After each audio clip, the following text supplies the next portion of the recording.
What's good, everybody? Hello. Good afternoon from Los Angeles, everyone. This is Joey J. Ping here, respectmyregion.com. We're coming to you guys live from another episode of the New York Cannabis Podcast. Episode 8 officially here. We've got David, Daniel, and Carlos. This is the super team over at the Plantologist. They are a dispensary group that is opening here over the next few months in New Rochelle, New York. I do not know the geography of that, so I'll let you guys let me know where that is in terms of the state and all those good stuff. But fellas, welcome to the show. I appreciate you being on here today. Today's episode is brought to everybody here today by Trees. Big shout out to our sponsor, the number one option for cannabis ERP softwares, e-com point of sale, data analytics, you guys name it. They kind of help all of our retail partners and hundreds and hundreds and hundreds of others make a lot of money through their retail options. Fellas, welcome to the show again. Thank you so much. We've got David in the middle. We've got Daniel on the left in the white hoodie. We've got Carlos there on the far right. How you guys living today? Good afternoon. Good afternoon, man. Good afternoon. All good here. Welcome. I appreciate you guys joining today. Okay, so we've got David there in the middle, we've got Daniel over there, we've got Carlos. Okay, fellas. So first things first, how did we come up with the Plantologist? David, first question for you. Whose idea was that? Great question. It's a combination of things that happen, but we do through the New Growth Center, which is a company that we funded before the Plantologist. We do workforce development and education in cannabis. Mm-hmm. I was doing a class in Harlem at a federal building, 200 plus people in attendance. And my lack of English, for lack of a better word, I was trying to put together plant and biology, so it just came out of my head to say plantology. And it stuck. It's what we wear in our sweaters. And then Mr. Gentleman here, Carlos, said, why don't we call it a plantologist? And piggyback off that and use that as our segue for education into the cannabis retail dispensary that we're opening up, which also leads to what we do and who we are at the Plantologist. We're not just a dispensary, but we're a science-based educational dispensary. That kind of mentality, that intentionality is going to really help you stand out at the end of the day. There's a million locations. New York's going to have a ton of stores when it's all said and done, right. Just like how California, the bigger states, does at the end of the day. I think it's going to be imperative for you guys and other groups to figure out what their niche is and to own it as soon as they can to become consistent at something, right? You want to become known for something and to have it stick. And you can't rely on the big brand or the flashy collab. Eventually they're going to move that around to different stores, right? Because that's how you end up a brand what they want to do it. So I love that you guys did that.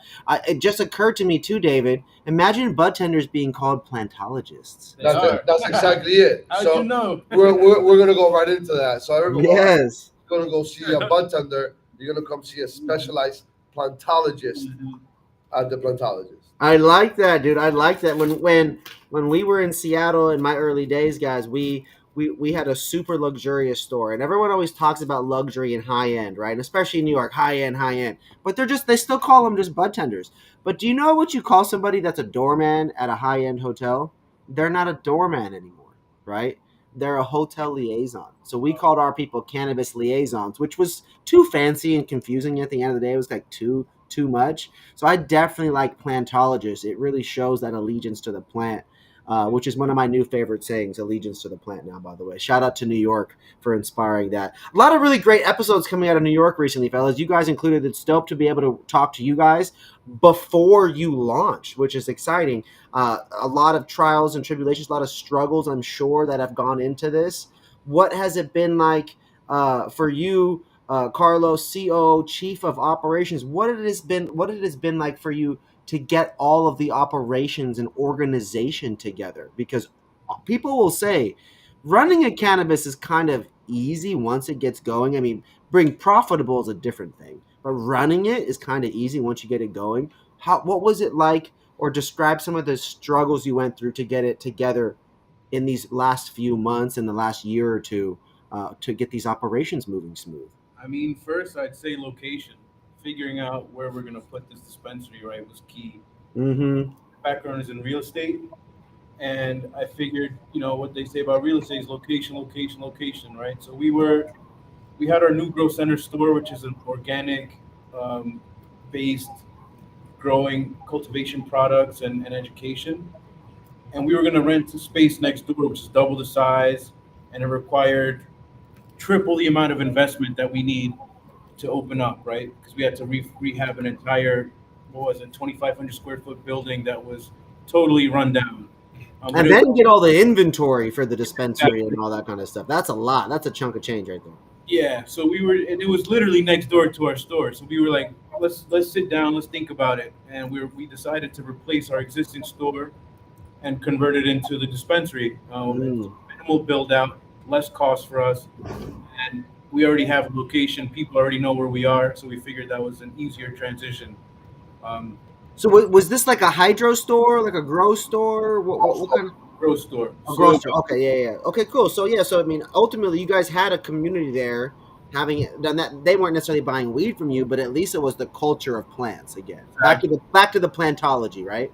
Right. Yeah, exactly. that's So how I mean that's how we yeah, started teaching people how to grow at home because that to us was while we waited to get the license, it was the process. We're like, hey, let's start teaching people how to grow, how to do these things.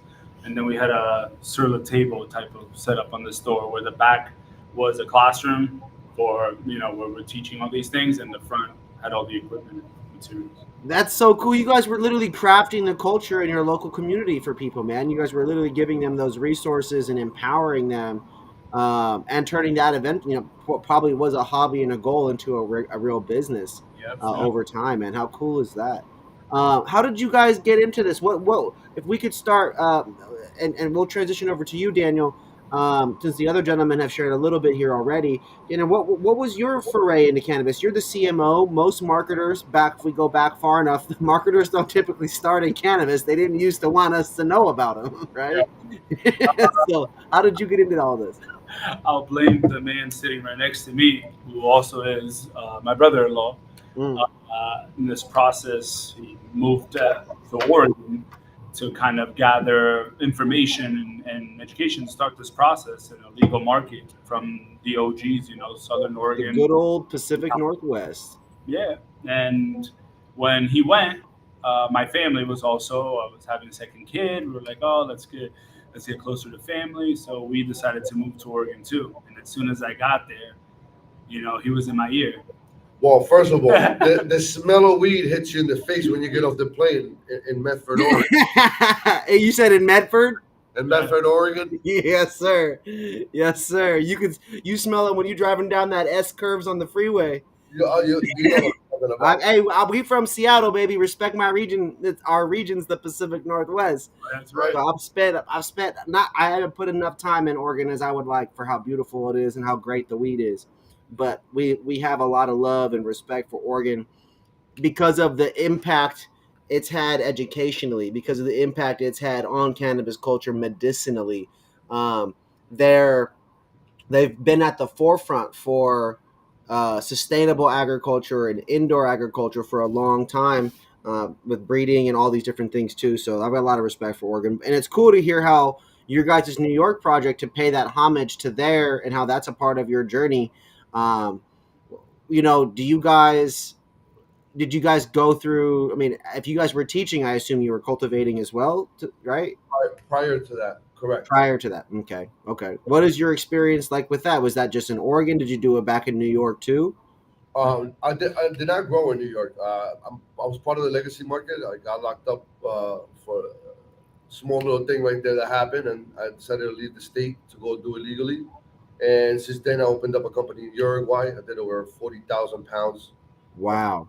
in Uruguay for international import and export. Yeah, for the pharmaceutical, the EU, the GUMP market, correct? Well, yes, exactly. Or CGMP, the good manufacturing practices. But and I don't want to cut Dan off No, from no. what he was talking about because it's Go very important when we talk about marketing.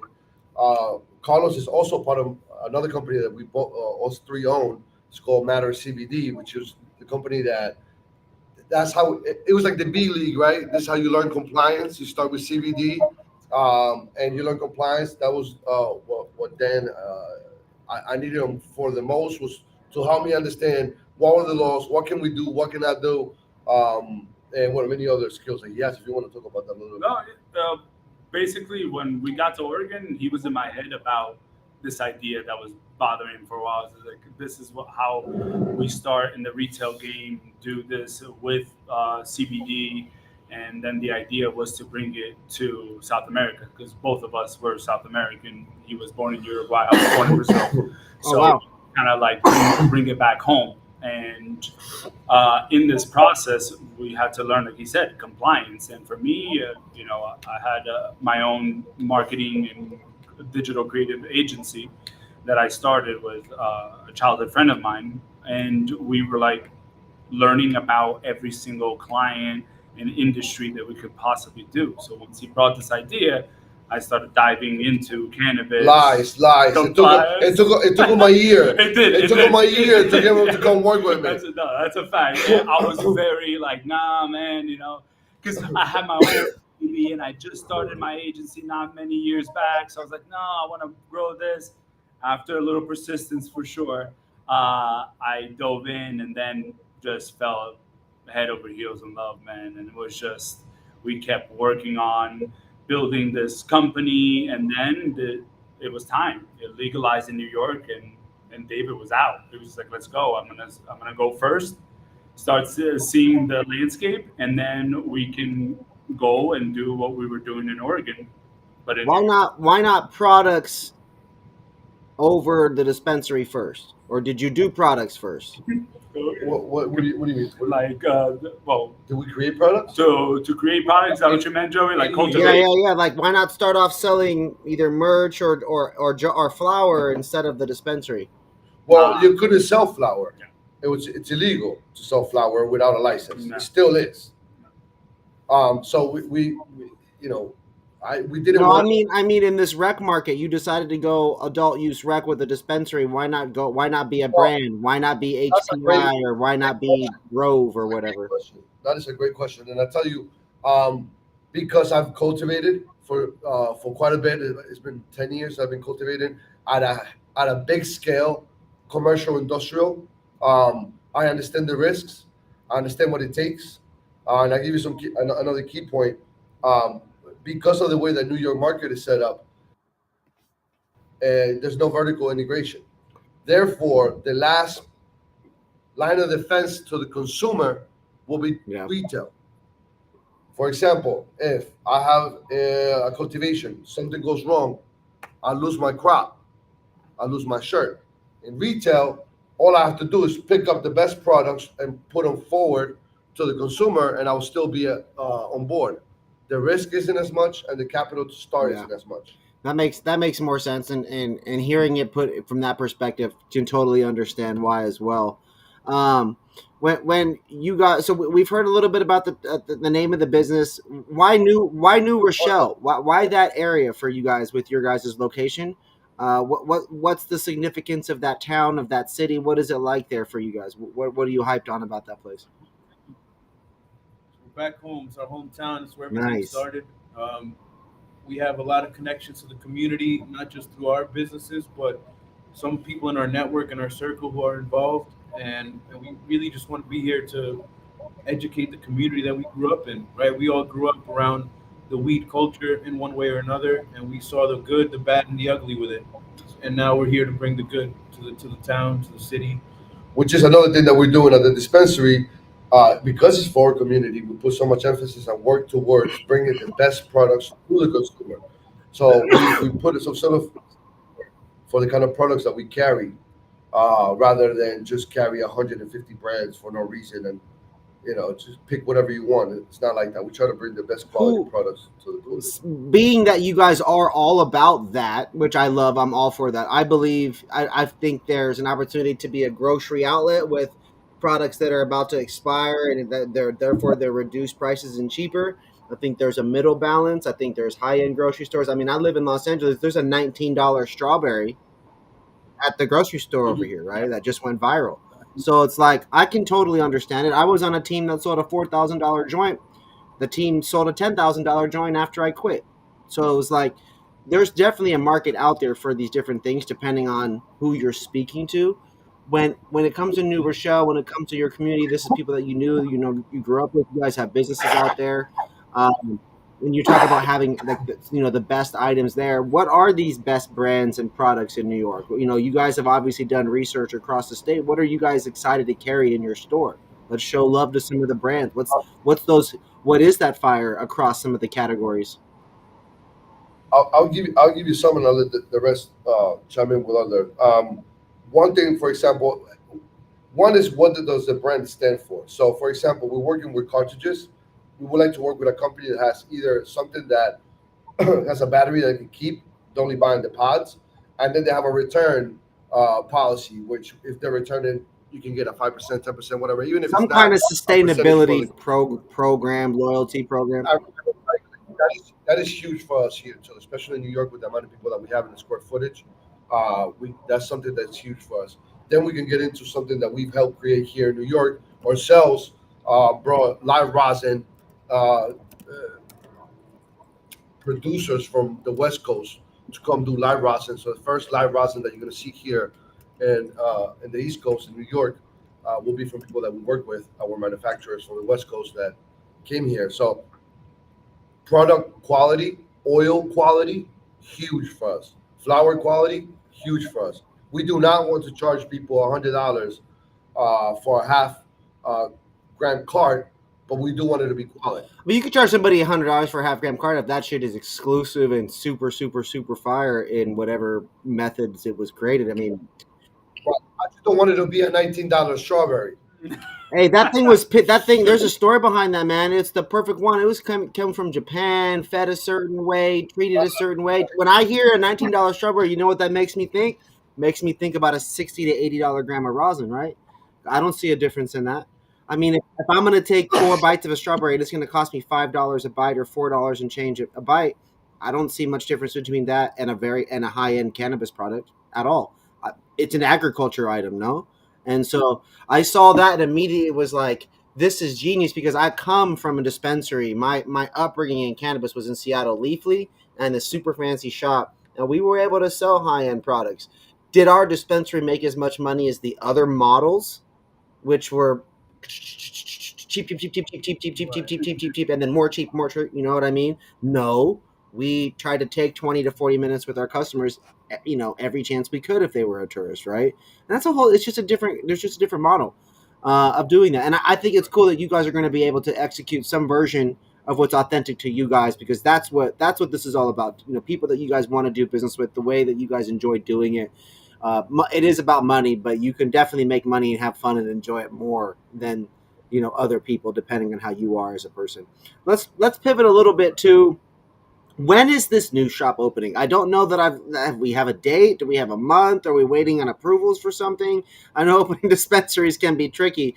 Do we have a tentative timeline, Carlos, boss man of operations? What are we thinking here? We're hoping by the end of June we should be opening the doors to the public. Hopefully, a soft opening Nice. before then.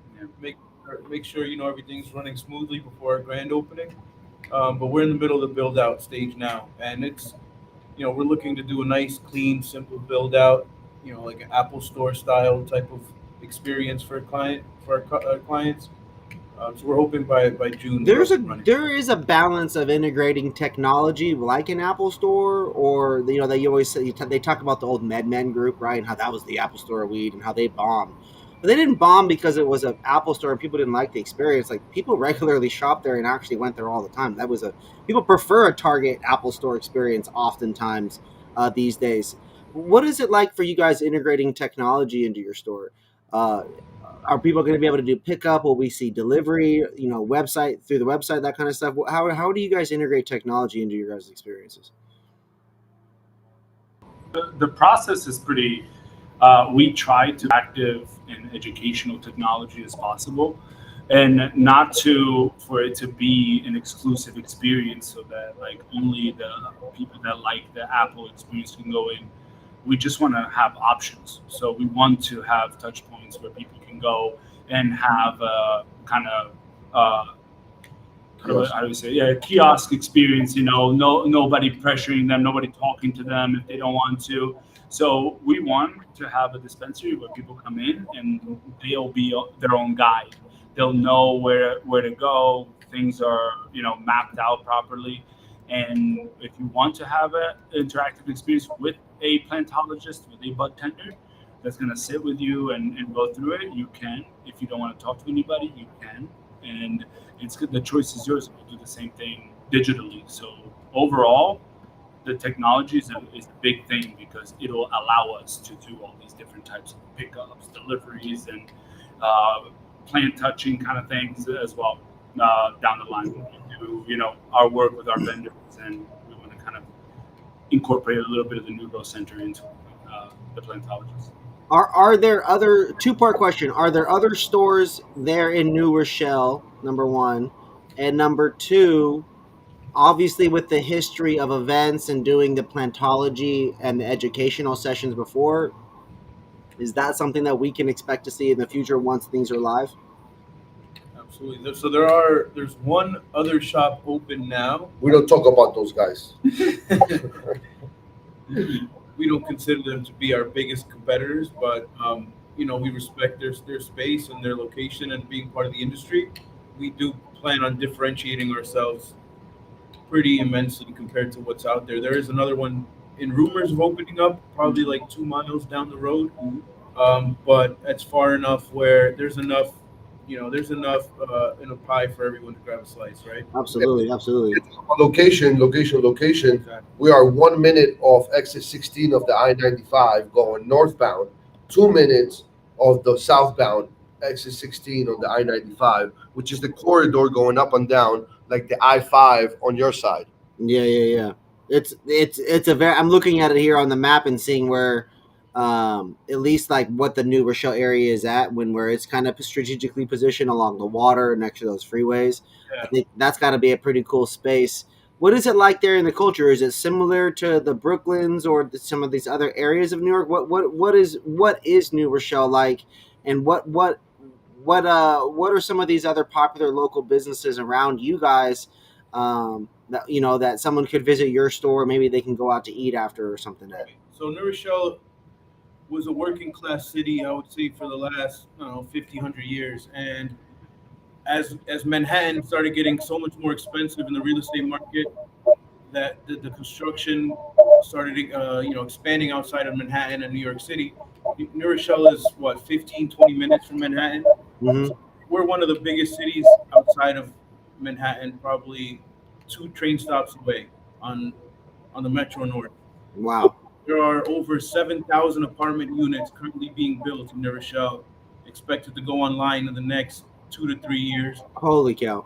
And we're literally right outside of the downtown, a block away from the train station, and there's a huge commuter population.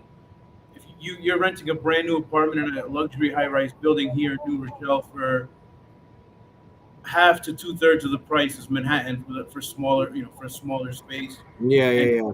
Commute's only half an hour. So when we were looking at, to answer your original question, why New Rochelle, all of those factors came into play, right? Absolutely. That's a recipe for growth right there in that region as a whole, new people. And then you got to think like, only certain demographics of people can afford those kinds of places, and age and at least what they make from their jobs to afford that lifestyle living. It's a recipe for success. Now here's the question I'm thinking: what do those people in New Rochelle smoke? Is it indica? Is it sativa? What strain? What have you guys been noticing over the years, man? Y'all are from there. What do people out there smoke, guys? If I give you my honest opinion, we're gonna piss off a whole bunch of people in New York. But people are not as now they are compared to when we got here. People weren't as educated as they are maybe today. We've helped bring that up. But well, it depends on. I think it's an age factor. The younger people here like the candies, the Skittles, those kind of strains, and then you go back to people like Los, myself, and then we go back to the OGs, the Kushes, the Haze, if we ever find a nice cut of Haze, or the old '08 sour, the 2008 sour that we used to get in Parkchester right here in the Bronx. You can can no longer get that anymore. But those yeah. I, New York, I have found there to be um, not as many sour diesels and hazes in your market, surprisingly, as the people would request slash demand. because there's no good cuts out there. Right. You can't find. Well, I have to counter because there's no good cuts there.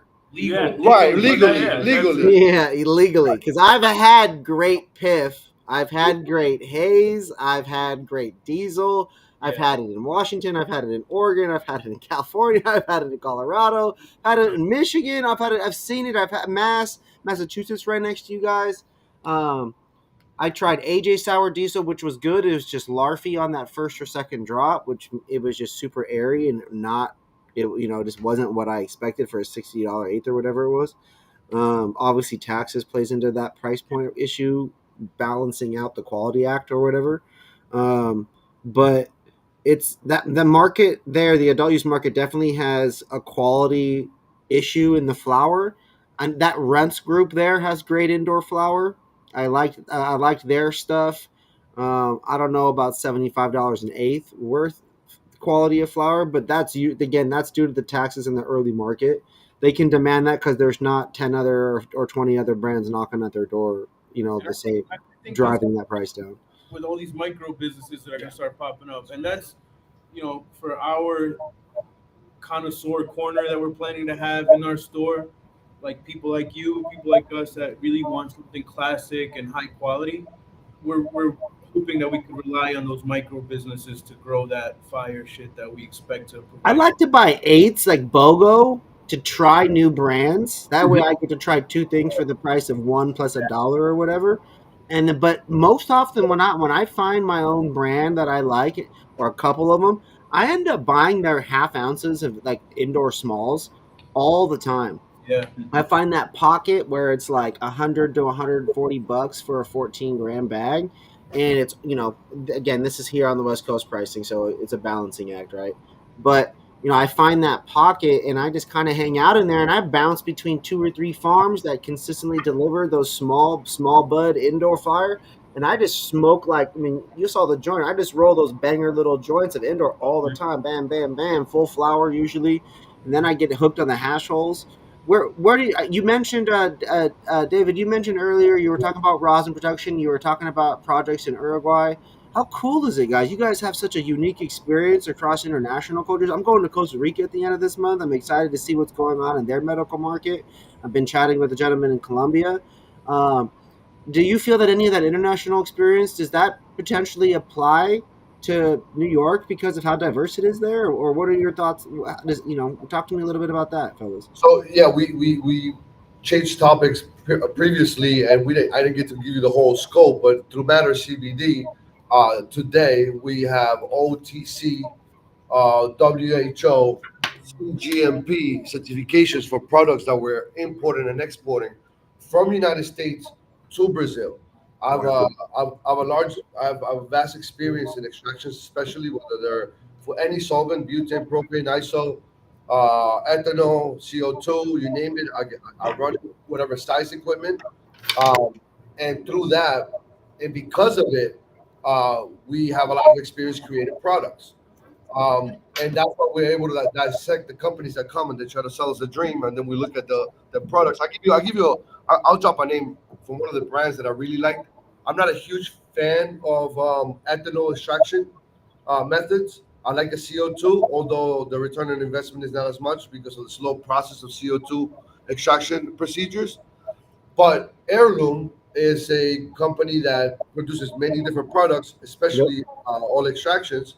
They're a apple orchard, and the ethanol is organic ethanol made from the orchard. So that's one of the things and you can taste it on their products. Like when you don't taste the ethanol because after a certain amount of degrees, the ethanol burns off. But if there's anything left, or if there's anything that we've learned, or if we're going to use ethanol extraction methods for product, something like Heirloom will be something cool to have. They have great products. I've reviewed a couple of their beverages. Although it's sweet, they're pretty much on par with the quality slash sweetness of just regular ciders at the end of the day. Right. Out there.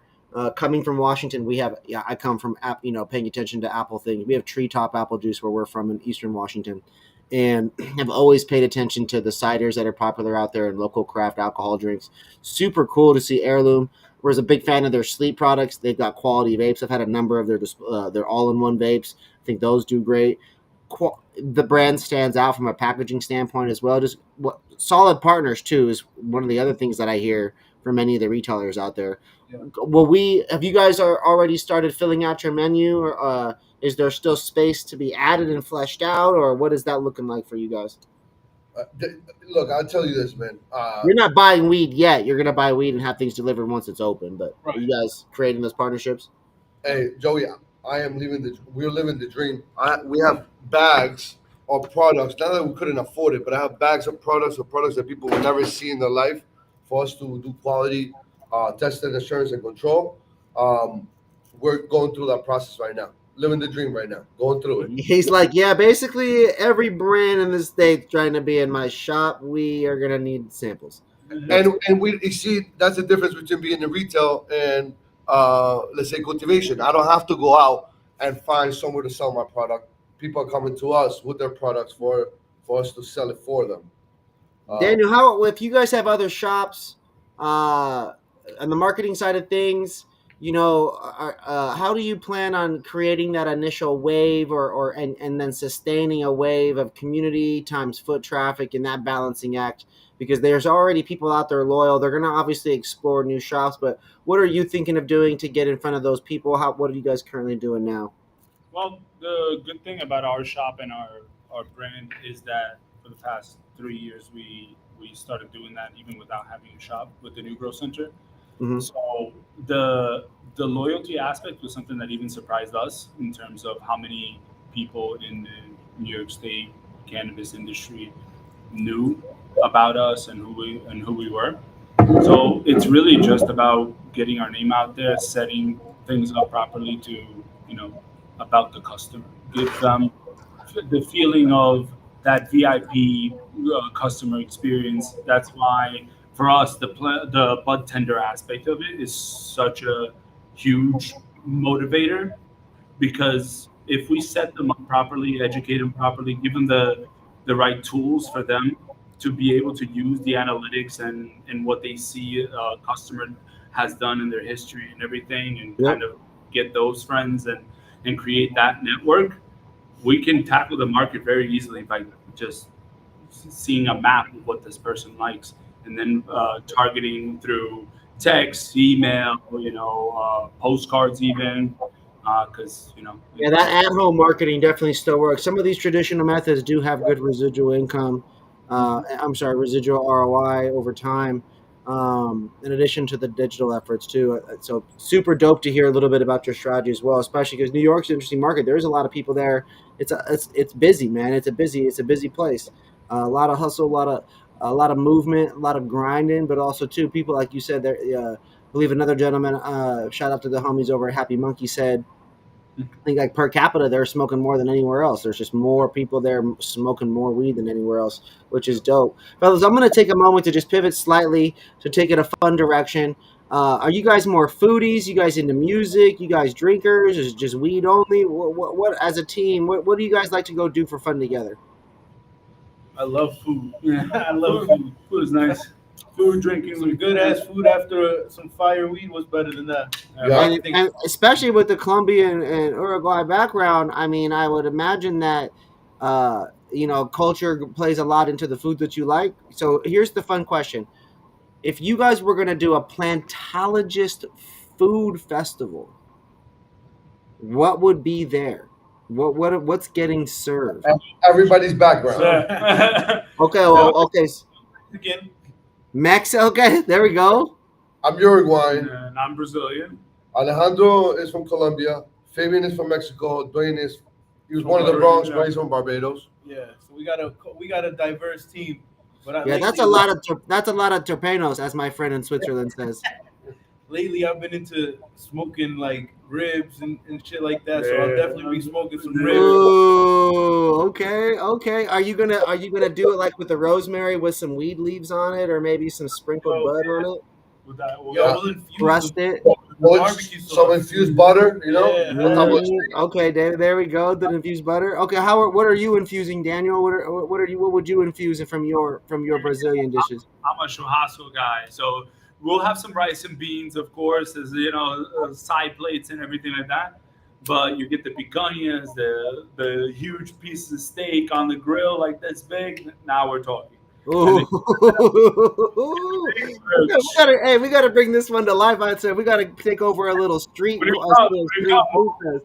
Set this up. Definitely set that up when you come out here. Let's go. Okay, so with three of you guys there, I feel like it's a fun opportunity to talk a little bit briefly about your guys's favorite strains and strains that you guys also kind of recommend for people. I think it's a balance. So there's a two-part question for each of you. It's going to give me 6 strains, okay?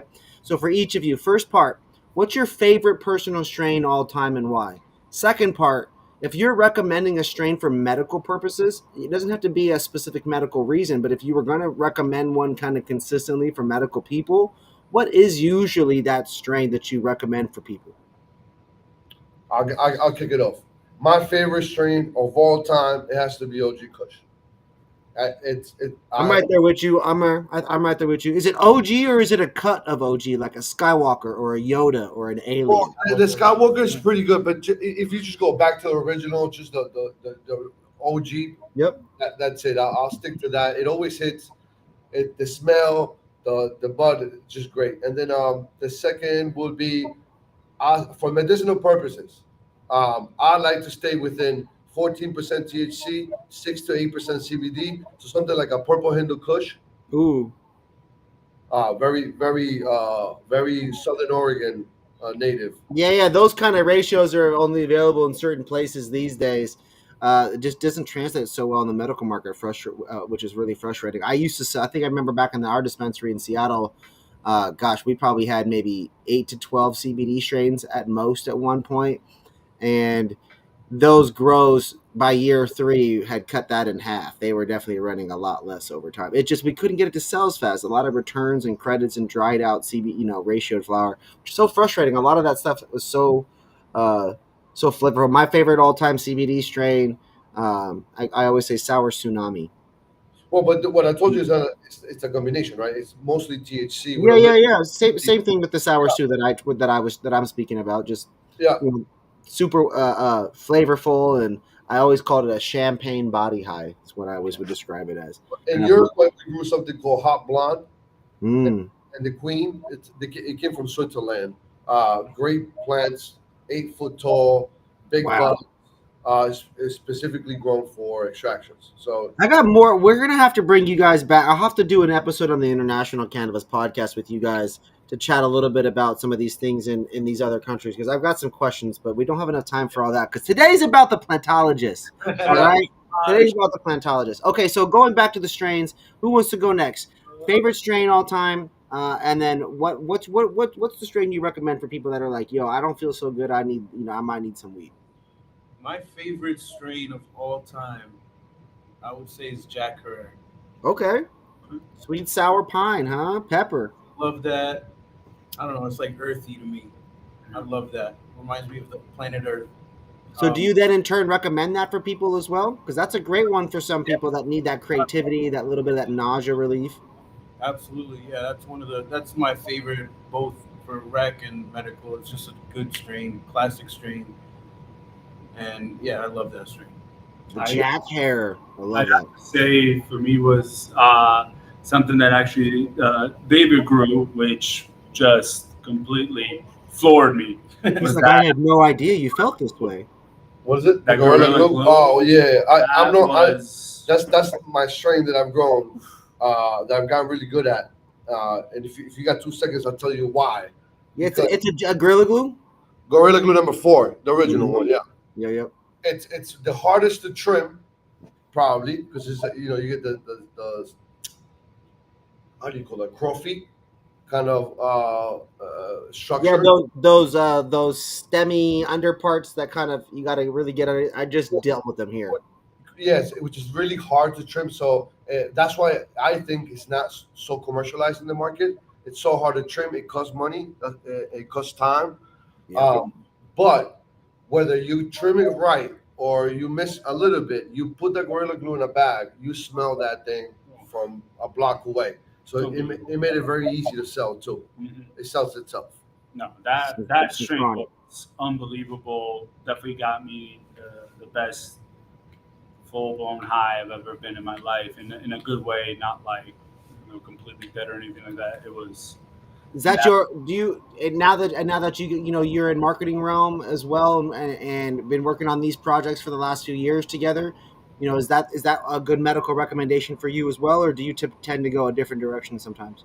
That might be a little intense, right? But I'll probably go somewhere like a sour diesel or something like that, Mm. to kind of get you started. But I Gorilla Glue, if you take that and you're like starting out, that might knock you on your ass a little too I hard. remember seeing in Washington back in the day a Gorilla Diesel, some kind, because glue was crazy, and this group was growing New York City Diesel, New York Purple Diesel, Sour Diesel, Oregon Diesel, Super Silver Diesel. They were doing a bunch of diesel crosses back in like 2016, 17, and 2017, 18, and I wish those would come back, man. What do you guys think will happen here over the next year, 2 years there in New York with all these products and all these strains? Are we going to see the further consolidation of candy and gas? Are we going to see more old school stuff come back? Do you guys think the hazies and the diesels, those cuts that have been kept alive, do you think you'll see those? Do you think you'll see stuff in the market that you feel represents what it was, because that's always what it is that we're always searching for that true nostalgic, right? What the legal market has given has been ran and also has been the voice of the West Coast. So it's been whatever the West Coast grows and likes and lives is what's been available. New Yorkers definitely have a certain like for things, and we're just getting the voice. We're just getting the structure put in place, so then we can really create the products that we want to put into the market. I think it's getting there alongside education. So surely it should be out there. I think the micro business licenses are going to bring that fire. They're going to start doing their own breeding, their own cuts. These cuts that come from somebody's mama's basement. That's going to make it into the market. That is going to be a killer. Yeah. There's a lot of roadblocks legally. The farmers, unfortunately, the cultivators got screwed over in the process in the beginning, and a lot of them didn't really know exactly what they were doing either, because they were just getting into a new industry. So I feel like in the next couple of years, finally, maybe we'll get some normalization of skill sets and quality. So Yeah. process and indoor, and having this whole thing is going to change the quality of flower, because if you go and compare the quality of flower right now in New York State to anywhere else that was mature, it doesn't look good. It's not there. Yeah, if you were to a direct comparison, if we were to March Madness the shit out of New York, it would definitely it probably wouldn't make it into the round of 64. There's California's got 20 cities that got better weed than New York, for Yep. example. Absolutely. And it's not to hate on New York, but here's the best part. That's the only category that you guys lose like that way. The rest of them are phenomenal. MFNY stands head to toe with anybody in any state for their price point meets quality. Those gummies are strain specific. They're marketed well. If you had a Costco or a Trader Joe's or whatever your grocery store was, and they had the weed aisle and their products had a section, and it was organized Oregon and Cali and Arizona and Alaska and New York and Montana, places where rec is at, MFNY would hold their own. Heirloom would hold their own. Mhm. There's a couple danks, so it's hard for me to say dank. There's actually a bunch of different danks. It's hard for me to say dank. Yeah. I would say Heirloom and that other group I just meant, they would hold their own there. MFNY. Um, Fernway with their extracts. I don't know if you tried. This hat as I'm yes, wearing. I saw you. I saw you with that hat at the beginning, Fernway. But not to hate on them. They're a big one. They're a big small business. You know what I'm saying? They started small. Now they're in a couple of different states, crushing. Right. Those flavor profiles are phenomenal, and the branding there is great. Yep. Incredible. They do really amazing work. But yeah, I mean, there's groups there in New York, from New York, by New York, that would definitely hold their own. I know Heirloom. I actually put them. I think they're a top tenner in the country, and I put them in my. I think I put them in my top 15, maybe my top 10 for my power rankings list that I did. Um, yeah, look at those guys. Those are delicious. The These 100 milligram brick. the cannibals, the Serona Labs, and those incredible gummies. Really, Great really gummies. Yeah. enjoyed it quite a lot. I'm not so much. Because there's not a lot of high end indoor flower yet. There's really not spectacular rosin at the adult use level yet. So that would be the other category that also gets, that New York would definitely get, like if it's basketball season, they would be losing by 20 to 40, right? Because and it's not to hate, it'll come, but it's good rosin is reflective of great flower, and those two things are great. Now MFNY gets away with it because the live resin there is great. There's definitely really good soil to oil outdoor there in mixed light, for sure. And that is something that they're crushing at their level. But yeah, I'd say the flower and the rosin situation there is definitely at the high end level. It definitely leaves room to be desired compared to some of these other states, Missouri, Massachusetts, Michigan. I would also argue Illinois probably has better as well. Yeah, Just but Joey, when it comes down to edibles, for example, through Matter CBD, we have our own CBD list. We do with live rosin CBD flower. I think we're the only company to ever made CBD live rosin, and they use it for gummies. wow. We lost money on those No, of products. course. But the thing with live rosin is very hard to be able to get a balance for different types of cannabinoids within the dose, right? If you're doing something where you're extracting single cannabinoids and then you're mixing them together, you can have a nice blend like Mhm. cannabis. And I'll continue. Our gummies that matter CBD are organic, vegan, peptides that we use, and then the quality of the gummies are which is great. We use the burst chocolates from Oregon, which are the longest running chocolatier in Oregon. And then I come here, and one thing that you can't fuck up, and excuse my language, you may not be able to have the greatest oil, but you have to give me the greatest quality gummy that you can possibly give me. And I think some brands lack that. They get so focused on give me so many cannabinoids, but what's up with the texture of the gummy? How does it dissolve Yeah. in your mouth? How does it taste? Aftertaste. It- Some of them leave a Food. I always say this because I've been saying this for years. Food first. Food first. It's a food first. If it's edible, man, it's got to taste good. It's got to feel good. It can't taste gross afterwards. It's got to be the full thing. If it's not, what the fuck? Then I'd rather smoke a fucking joint. So tell cannibals. I love these because of the combination of CBN and THC. When I get home, I take these and knock out. Quality on the gummies, not the best. For what we've experienced and what we created, not the best. Carlos told me, he was like, I fucking hate these things. And I'm like, bro, dude, but they work. Right. I don't like slimy gummies. Yeah. That's these are kinda exactly slimy. the kind of slimy. Right. That's what that They're is. like this big. I'm like, Yeah, yo, what the yeah. But they hit. Yeah, but they hit when They they hit. hit. They hit. You forget about that.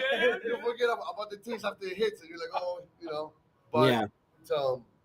yeah. I mean, I'm all for that if I'm trying to take something where I want it to hit, but I'll be honest, I eat edibles during the day. I love sativa leaning things, whatever that, if that's strain specific, because I'm aware of the strains, or if it's the bullshit sativa hybrid comment, descriptive wording or whatever on the branding. Like I always try to eat uppers during the day, and then at night, I mean, I smoke weed. I don't take indica edibles. Like I don't know how else to put it. Like because I can, since we buy it that way, like I smoke flower and take dabs and smoke hash holes. I don't need to take indica gummies. But if I want to go to sleep, I'm going to take a sleep product, right? Like that's for sure going to be the case because I have that available now, like for that, right? I don't have to like smoke a joint that's indica to go to bed. Like, nah, I can eat half a gummy or a whole gummy and I can sleep for 4 to 6 hours, like perfect, Um, I think that's going to be exciting for you guys as you guys open your store to see how the medical patients and the regular people that use cannabis without a card, but they still use it for medicinal reasons like a sleep or like pain or inflammation and things like that, and how they're going to be able to help there. I'm excited for you guys. I really appreciate you guys for spending the time with me here today. Usually at the end of the episode, guys, I like to let people share some news or get something off their chest or just kind of share some information if you got it. And so let me go ahead and share a quick promo for our sponsor, and then we'll let you guys take the floor, okay? Everybody watching, I appreciate you guys. Thank you so much. I'm Joey. We've got Daniel. We've got David. We've got Carlos here from the Plantologist dispensary there. They're going to be opening up soon in New Rochelle, New York. So make sure you guys tap in and support them. This episode was brought to you guys by Trees.io. They are the premier cannabis ERP software company. They are our sponsor for 3 years. They're a couple months in on helping us do this podcast series, and for that, we appreciate them for empowering dispensaries before they launch, as they launch, and after they launch, helping to tell these stories and helping to just ultimately promote these dispensaries so they can continue to grow more revenue. And so thank you, Trees, for that. Everybody, this was another episode of the New York Cannabis Podcast, episode 8, I believe. Fellas, I'll let you guys take it away. If there's anything to take from this, aside from the Plantologist, check out Matter CBD and the New Grow Center. Check out those 2 companies. Keep up with us there. There's a whole bunch of other stuff that we do through education. And other than that, on my end, thank you, Joey. Appreciate you, David. Thank you so much. Everyone watching, keep an eye on us because we're a little quiet now, but we're coming and we're gonna make some noise in this industry for sure. Let's go. Where is there a website for the dispensary up yet for people to check out, or where can they sign up for more news or something? Plantologistcannabis.com. You can also see us on IG. It's Plantologist NY, the Plantologist NY. Easy. And you can see everything over there. We're gonna, keep track of everything from renovations to us opening. We're gonna do some soft launches, do some parties, and Joey will join us. Let's go. Here, next time I'm out there in New York, you guys know I'm pulling up, man. Thank you guys again for your time. Big shout out to our sponsor, Trees. For those of you watching, talk shit about me, but make sure you guys support them, the Plantologists, and show up to their launch if you're in New York, baby. Let's get it. New York Cannabis Podcast, episode 8. We out. I love you guys.